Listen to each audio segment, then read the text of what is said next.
Welcome, Black Hollywood Live fans. On today's Fit Club, we talk Nike Pro's outreach to Muslim women, Chrissy Teigen's postpartum depression, and more. Stay tuned. You're tuned into Black Hollywood Live, Fit Club.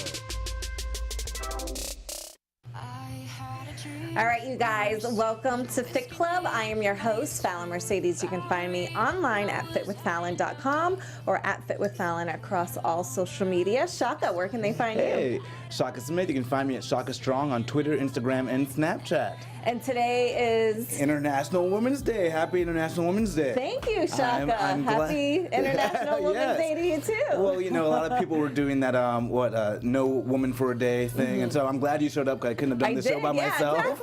You know, some people were tweeting online how women, we are known for being responsible. We have a lot of responsibility. So, you know, for a lot of us, we will still show up. So I'm a little confused by the not showing up part, but hey, I will celebrate anyway. Yes. And I'm glad to be here tonight. In the background, we had Selena Gomez, who you said this is one of your new favorite songs. Yeah, it ain't me. I guess it's sort of like a woman's anthem, you know. She doesn't need to be there. She can be on her own and independent. Exactly. So, yeah. Shout out to all my independent women, all my independent international women. We have great stories for you today, some including some prestige international women and some international women topics. First, we want to start with talking about our favorite voice singer, who's also a woman, Courtney Harrell, who had a great event, I think 2 weeks ago now. Yeah. We didn't talk about it last week, but I got some photos. Last week. Yeah, that was great. I got some photos. Both Shaka and I showed up, and it was such a good time. She had an event at Dragonfly Cycling Studio, and it was called "It's the Psych Ward." Yeah, and it was crazy. It was crazy. And what she did was she invited all her musician friends, and that's us on the screen, having a good time. She invited her musician friends, some people from The Voice, and she had a workout for Music Cares, which is an organization that helps musicians who need help. You know, sometimes when you come to LA, especially, you're a struggling artist, you don't get put on certain gigs or you're not getting paid right away. Yeah. So even Courtney spoke out and said that Music Cares actually helped her when she first started out here, moving from Boston, and, you know, she needed help paying her rent and stuff like that. Yeah, she knows the ups and downs of the industry, you know. So anything in the arts, you know, there can be a lot of ups and downs. So what they're doing is really great for a lot of artists. Yeah, so it was so much fun to catch up with her. As you saw the picture of me, Shaka, and I think I did send a picture of me and Courtney as well, but you can see us hanging out and having fun. But it was such a good time. If you guys go to our social media, we have other photos and videos posted as well. There we go. That's us. Yeah. She was so cute. She's like, I don't want to take the picture. I'm all sweaty. And I'm like, no, it's supposed to be that way. Yeah, we just had a good class. A good workout. Shout out to Courtney and the Psych Ward. Yes. All right, let's talk about another favorite female of ours, and that is Miss Chrissy Teigen. She recently spoke out about postpartum depression. Now, we know she is married to musician John Legend, and they just had a baby a couple months ago. Luna, who's gorgeous. And, you know, it's interesting watching the social media of celebrities. You will see so many photos and videos of them looking happy, and, you know, she seems like she's loving motherhood, but recently she penned in Glamour magazine that, you know, she was experiencing some postpartum depression. She was diagnosed in December. Yeah, and that was just a couple months after having baby Luna, and she was actually afraid to speak out about it because, you know, you can look at her and see that she lives this glamorous life. She's married to a great guy. She has a great modeling career. She has a nanny. She has in-laws. She has all the help she can get. Financially, they are good. You know, you might think, why would she, out of all people, have postpartum depression? She has a brand new baby. It's her first child. And what's interesting was she didn't identify it because she said she thought, and as I thought, her essay kind of opened me up. she said it wasn't like I didn't like my child. I was so happy when I saw my child. I was depressed in other areas of my life, and so I didn't equate it to postpartum depression, but that was part of it. Yeah, and some of her, I guess, symptoms were not being able to get out of bed or off the couch, loss of appetite. And if you follow her, you know she loves to eat. I mean, she has a cookbook. She would randomly burst into tears working. You know, she has a show that she's on, was getting harder and harder to do, so she couldn't really understand. But let me tell you this, and I'm going to relate it to weight gain, weight loss.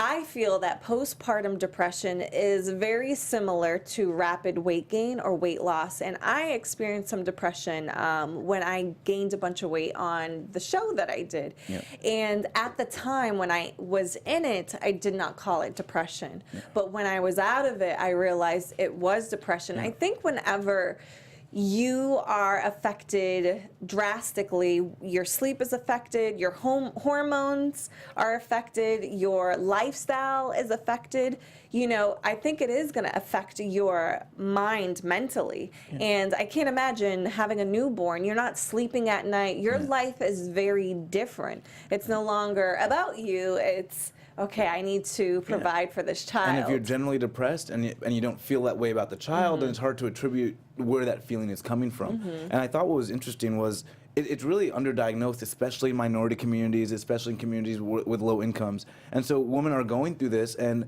not even knowing. It's underdiagnosed. They are afraid to go out and seek help because they're afraid in a lot of these lower income communities that their kids will get taken away if you admit to something like depression or, you know. Yep. And so I think that was, I thought the greatest lesson was, you know, as a woman, if you're feeling depressed in any way, especially after having that child, go ahead and seek that help. Yeah, my sister-in-law, she came out to me last year and told me her and my brother just had a baby 2 years ago, that she went through depression and didn't tell anybody because she didn't want it to seem like she was resentful for having her baby. Yeah. And you know, he had a lactose intolerance, so he was crying all the time, my nephew, not sleeping at night because he was allergic to her milk. So she had to get put on a dairy-free diet. That way, when she was breastfeeding him, he wouldn't get allergic to the milk. So she literally went 7 months with no sleep, maybe 1 to 2 hours. So that insomnia, you know, plays on everything. Sleep is so important, even with weight loss. You have to get enough sleep. I think just any area of your life, you really do need sleep. And when you have a newborn. And you got to take care of your mental health, you know? So, you know, we're so quick to neglect it because it doesn't seem like it's urgent. But when your mental health is not taken care of, everything else in your life is going to start to fall apart. So. And Chrissy, she was speaking that she sees a therapist, and once she started her antidepressants, it really helped her, and she felt like her old self. And as you know, she's goofy, she's joking all the time. She felt like she was who she was before she had the baby. So shout out to Chrissy for being open and vulnerable and penning this, because, you know, her and just a few other celebs like Adele, like actress, what was her name? Actress, I wrote it down, Hayden. Hayden Panettiere, Yeah, I don't know who she is, but. She was on the cheerleader from Heroes. Oh, okay, So she opened up about it too, so it's nice that celebs are stepping forward, and hopefully that will make us more aware to run out and get help. Yeah. Absolutely. All right, let's talk about Trump slashing restraints on FDA for prescriptions such as antidepressants and other things. Now, I usually don't agree a lot with some of the things that our president does, but this I am, you know, in favor for. We'll talk about the pros and cons, but what he's doing is, just a background, on average, it takes 12 years for a prescription drug to be tested, researched, to get to human testing, and then finally out into your hands. So 12 years is a long time when people are facing different illnesses, you know, especially chronic illnesses that are causing deaths. So Shaka, can you tell us more about this? Well, so, you know, Trump essentially wants to streamline the process by which, you know, these drugs can get approval. He hasn't really outlined exactly how or which way, but what we already have very streamlined ways for certain drugs to get approval. For certain drugs, if it's a drug that is to combat a life-threatening disease and it's a new drug that advances the treatment of that disease, they get fast-tracked. And so a lot of these drugs that are really kind of more cutting edge and are new in a particular field, especially when the disease is more harmful to the patient, they do get fast-tracked, and a lot of them can be anywhere from 3 months to 6 months, within a year's time frame. Yeah. So there is already a pathway for that, and what I'm nervous about with Trump, at least in this particular context, is we don't want pharmaceutical companies to really be using us as lab rats. Yeah, and that's the thing that I'm a little worried about. I know pharmaceutical companies, they have the dollar bills, and I could see them running to the White House saying, hey, we will give you so much more money to get all these drugs going. And it really scares me for those people who, well, for us, we're the unsophisticated consumer, because if I have some sort of ailment and the pharmaceutical company tells me this will probably fix you, I'm gonna want to take it, and there's no safeguards. My mom, she has a lot of different health issues, and we just spoke last week. She was taking something for was it restless leg syndrome? No, it was something for her allergies, and it was causing restless leg syndrome. Wow. And she's been suffering from this for years, and then she just took herself off the medication. She was like, I'd rather deal with the allergies than not being able to sleep at night. Yeah. And it's just like, when you fast track these drugs, one thing can happen and then something else. And that's why when you watch those commercials, you'll see a drug and they have all these warning labels. Oh, but Provedol will cause, this and that, heartburn and this and this and this. And then you're thinking like, well, I don't even want to take that drug then. So that's the thing that's a little bit scary about pushing all these drugs. But I do like the fact that there might be help for those chronic diseases, illnesses, that there's nothing for them on the market. Well, because we do have a fast track process for those. It might just take a few months. And, obviously, when it comes to life, you want it to be immediate. But we do have a fast track process for it. So my concern is to see in what ways will he try to roll this out, or what will be instruction by the FDA to roll it out? You just want to make sure that people are safe. You want to make sure that the unsophisticated consumer is not taken advantage of. Yeah, exactly. And just a little more info. Only 5 in 5,000 prescription drugs actually make it to human trials where they're tested. From those 5, only 1 will be approved for humans. So that just shows you there's so many drugs on the market that we will never, ever, ever see. So it's like, when I think of cancer, I often think, with our technology now, why is there not a for sure cure? But perhaps there is one or many, but they're not getting through the testing process quick enough, or there's. I think it's good the way it's gone down, because I think they had one drug for leukemia that ended up killing people earlier. Oh yeah. And so scary. Yeah, and so you don't want to find out after you've released a drug. Already in our lifetimes, I've heard of just throughout growing up, I've heard of this drug recalled and that drug recalled and that drug recalled. That means it made it through that entire process, and no one was able to see the side effects until further down the line. Sometimes it's 5 or 8 years. So I just think we have a pretty good system in place. There might be some places where it could be tweaked. So it'll be interesting to see what areas he tweaks, and hopefully not at the expense of the consumer and in favor of pharmaceutical companies to just like blast out drugs and get patents, and then all of a sudden find out 10 years later it's killing you. Yeah. Let's talk about things that are killing us. We know food can be medicine. But we also know that it could be detrimental to our health, either to help us or hurt us. It's going to make some people out there really sad to hear about this one. So this next story, bacon, soda, and too few nuts are actually tied to big portions of deaths in the U.S. And everyone loves bacon, right? Everyone loves bacon. But what about you? They can go to your vegan bacon, they can go right? Get veggie bacon. It does exist. It's pretty good. I haven't ate it. I do my turkey bacon, but maybe I should try it. Try the veggie bacon for now, right? Overeating eating or not eating enough of the 10 foods, which I will explain, can contribute to early deaths of half of U.S. Deaths that are causing, different illnesses Strokes, from heart disease, diabetes, all those things. There are research that shows that about 700,000 deaths in 2012 are stemmed from heart disease, strokes, diabetes, like we just said, and other analysis of national health surveys showed that participants, their deaths were correlated to their eating habits.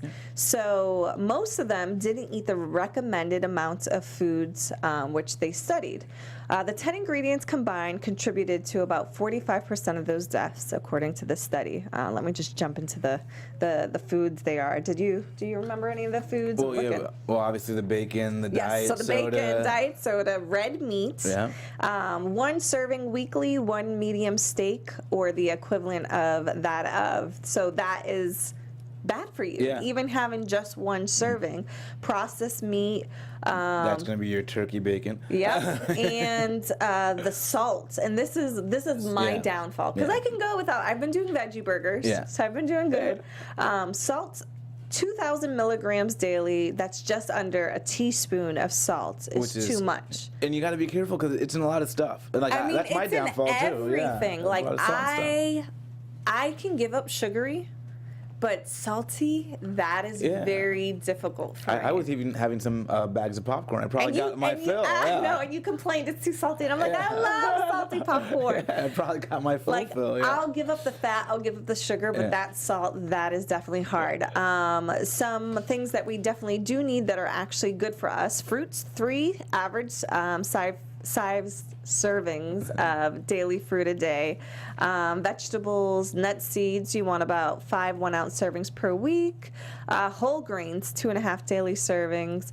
You want your polyunsaturated fats like, olive oil, good oils, seafood, 8 ounces weekly, which I was surprised they put in there. So go pescatarian. Maybe start off with that. Yeah, that's what I need to do. But I'm surprised they put seafood in there. You're going to get those good omegas, from the seafood. But the problem is, even when I buy fish now, you have to really look for fish that hasn't been altered, manipulated. You don't want, you want to stay away from the farmed fish. You want the wild caught, that kind of deal. Even I'm starting not to trust even the wild caught. It's looking bigger and bigger and not normal. When you get your vegetables and the apple is like the size of your head, and you're like, this is not right. I've never seen an apple this big. Or you see an orange that looks like a grapefruit, and you're like, something isn't right. Yeah, so I would even be careful with those good foods. Let's talk about the worst diet tips that top nutrition experts have ever heard. And I thought this was an interesting story to talk about because I'm not going to lie, even I thought some of these tips were good. So the first one, do not eat after 8 p.m. Yeah, I've always hated this tip because I knew it was like sort of one of those BS tips, you know what I mean? Tell us why it's BS. Well, essentially, if you're talking about losing weight, you're talking about calories burned versus calories taken in.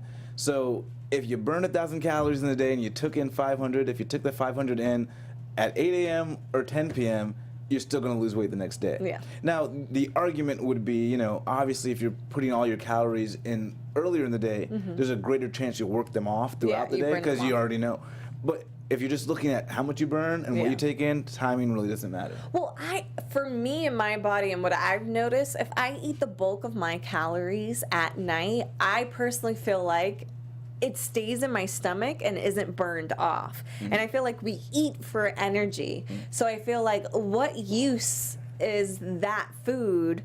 And I'm not saying I think it's okay to eat 3 hours, 2 hours, but if I eat 30 minutes before bedtime, I feel like my body will turn that food into fat and it will go straight to my thighs and my hips. Not if you worked out before earlier in the day, though, and your muscles need those carbohydrates and the protein, So it just depends on what your level of activity is throughout the day. And I think most important, I think it's the type of food that you're eating. If you're eating nachos and I think at 10 o'clock at night, people tend to reach for the worst stuff in the evening. If you're having broccoli and rice and that's some lean fish, you'll be fine. So if you're going to eat your bad food, eat it early in the day. No, I'm just kidding. The next, I guess, myth, a diet myth, is when you're hungry, chew on gum or eat celery. I really hadn't heard. Well, I've heard about the celery actually, because they said you burn more calories to process the celery than the celery actually has. So that was a good way to stay thin but feel full, because you'd be eating just tons of celery. Yeah. Well, the reason why this isn't good, because, well, I should say it could backfire, is those who eat, the celery or gum, they're ignoring those hunger cues. Yeah. So what happens to your body, your metabolism actually slows down when you do eat, because you're not eating, I guess. Well, your body thinks you're starving. Exactly. So it's going to take that food and store it as fat, because it doesn't know when you're going to feed yourself again. Yeah.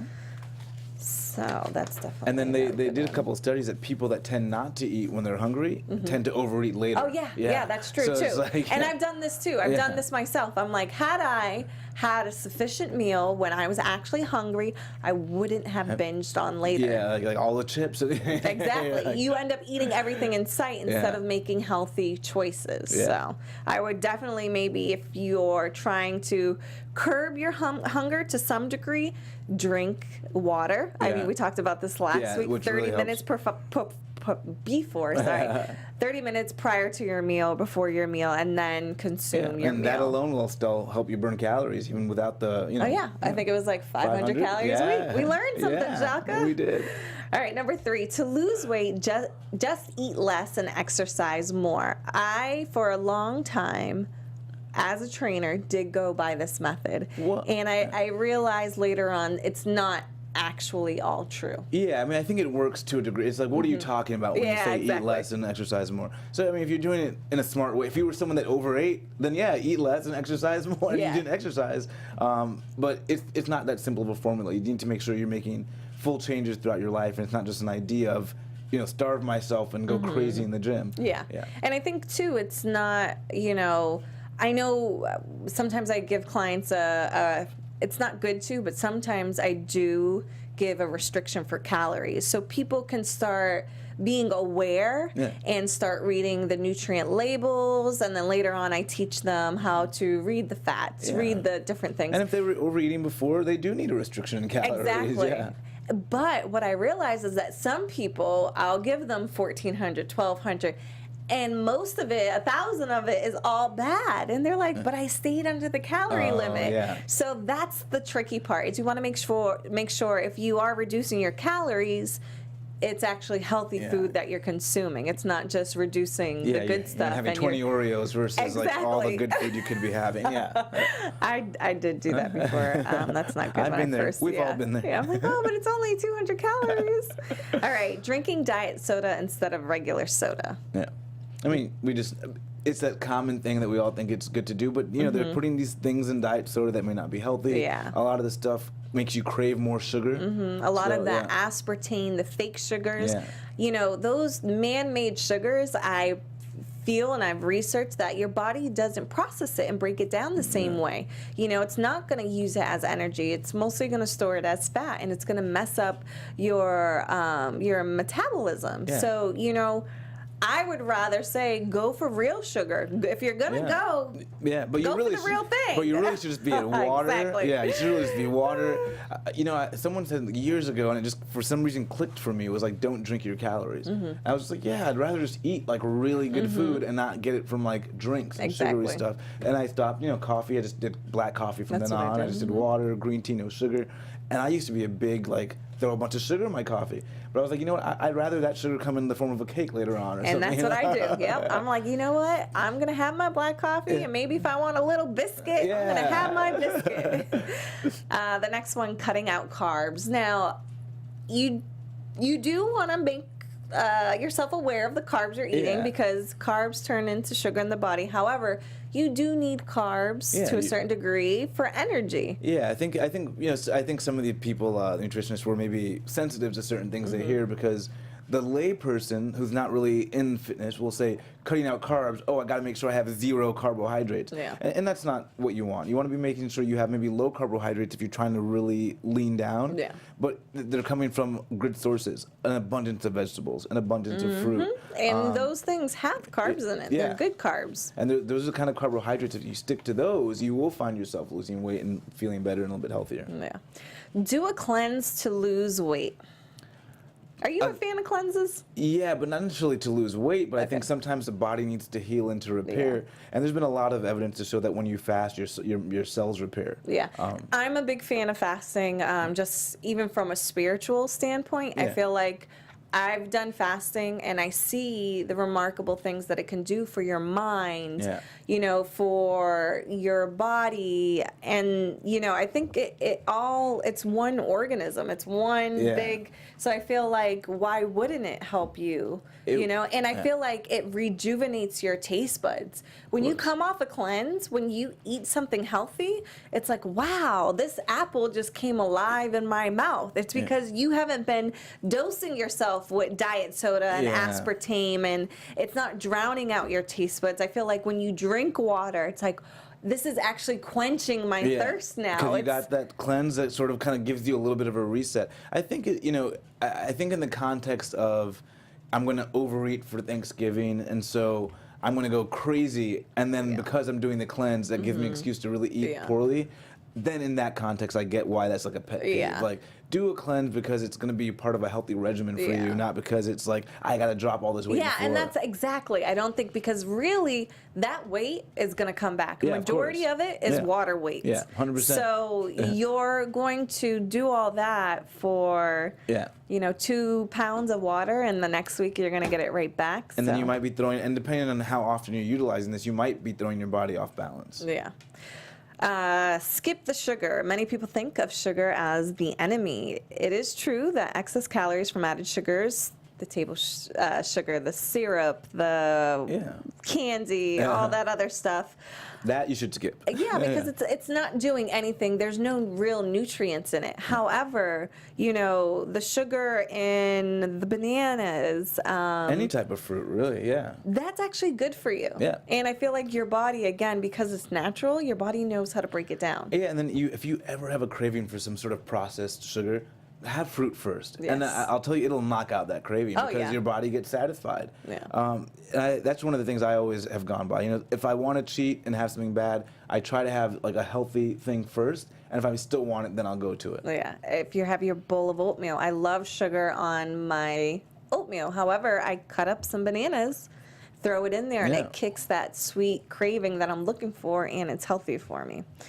The last one, do not worry about saturated fats. Despite the headline, saturated fats are not back. They still raise your cholesterol and increase the risk of heart disease, cancer.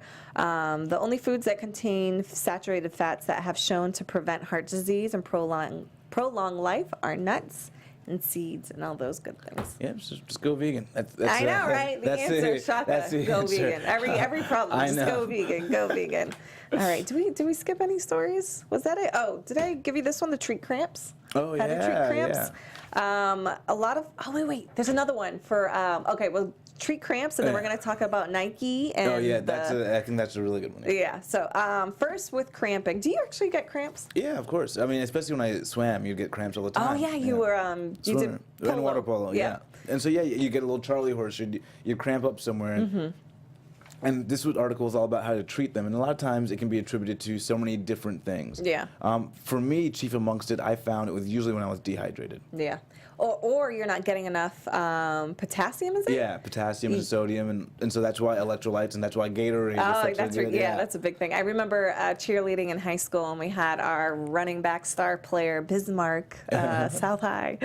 All of us cheerleaders would bring bananas. Yeah. To the game because he would always get cramps, and we would just throw bananas at him. Like, make sure you don't cramp up. Eat a banana.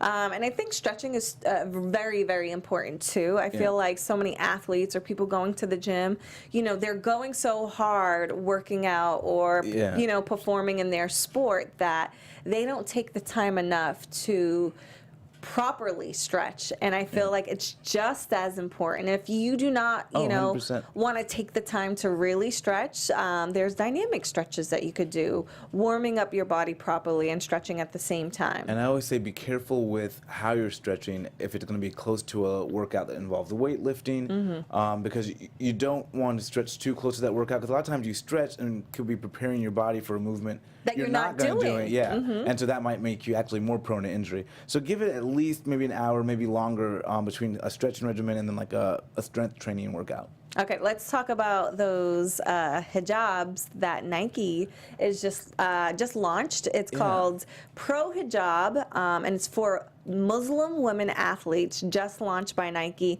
I love this. They look kind of cool, right? They just really look do. really cool, Like, talk about International Women's Day. This is like the best story for today. I love this. It actually gives me goosebumps just looking at the female athlete. This just shows and screams woman power. I actually lived in Dubai for a couple of months after I graduated college, and you know, Dubai, it is, you know, primarily a Muslim or Islamic country. And although it is very fast forward compared to other Muslim countries, you know, I think there was one college there that was for women, but you know, women's rights there I think are a little bit slower than here in the U.S. We've been liberated for a long time. I mean, we just had Hillary Clinton run for president. So I love this because you're seeing these female athletes who are making grounds, and now they're providing the gear for them to do it. So to me, it's showing so much respect for their religion, their culture, and at the same time, it's allowing them to be great and do things, make grounds in a male-dominant, you know.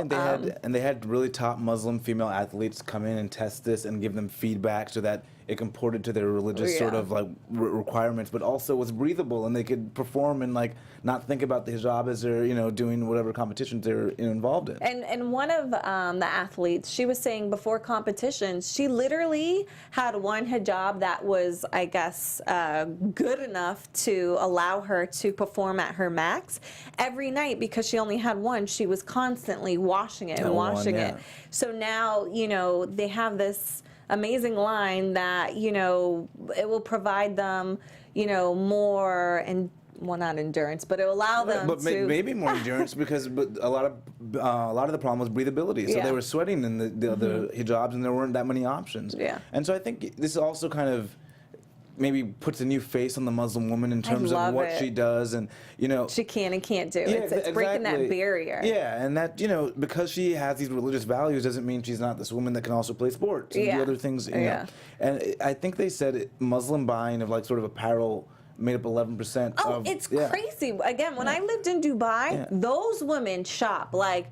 I would see, I forget what you call what they would wear, not just the hijabs, but like their garments would be embroidered with literally like diamonds and gold and like. And you're talking about it's accounting for 11% of apparel sales worldwide. So I think you're going to see a lot of companies still start to address this issue, and they already have started. Tommy Hilfiger, DKNY did a line a couple years ago. There's other big lines out there that are incorporating this. However, there's some Muslims that feel like they also don't want to companies to kind of commercialize too much. You know, we need to be respectful. Because it's due to their beliefs and their religion. And I like that a company like Nike went and got these athletes to consult with them, you know. So I think as long as these companies are being very conscious and consulting and listening, and not just throwing the product out there. That's something. This will sell. Money. Let's do this. Exactly. I think that'll be very helpful. But what a great story. I loved it. You guys sound off in the comments below on YouTube or tweet at us on Twitter, Instagram, Facebook. Let us know, I guess, some of the stories that you heard from us today. What do you think about the hijabs that Nike, you know, just put out for Muslim women? What do you think about Chrissy Teigen voicing up about postpartum depression? What do do you think about the foods like bacon that you shouldn't be eating that could cause early death? Will you be giving up bacon? We really want to hear from you. We enjoy, doing this every week for you guys. Not only do we learn, we enjoy it, and we hope you guys take something away from it. That's going to wrap up today's show. Yeah. So you're giving it bacon now, right? I'm going to try your vegan bacon. Please bring me some. I'm actually not going to be here next week because it will be my birthday, and I'm going on vacation. Yes. But I will be pretty good up until then, until they have the Where cake. Where are you going? Punta Cana, Dominican Republic. Okay, we want pictures. And video. Yes, yeah. and I'm going to do some workouts while I'm there. I'll make sure to videotape it and show you guys some what good I travel did. workouts. That'll be awesome. All right, you guys, I will see you, I guess, after next 2 weeks. Yeah, next week's Fit Club. But Shaka will be here. Yeah. You guys can find us online at you can find me online at Fit with Fallon or fitwithfallon.com. Shaka, where can they find you? You guys can find me at Shaka Strong on Twitter, Instagram, and Snapchat. All right, we'll see you guys next week. Bye, guys.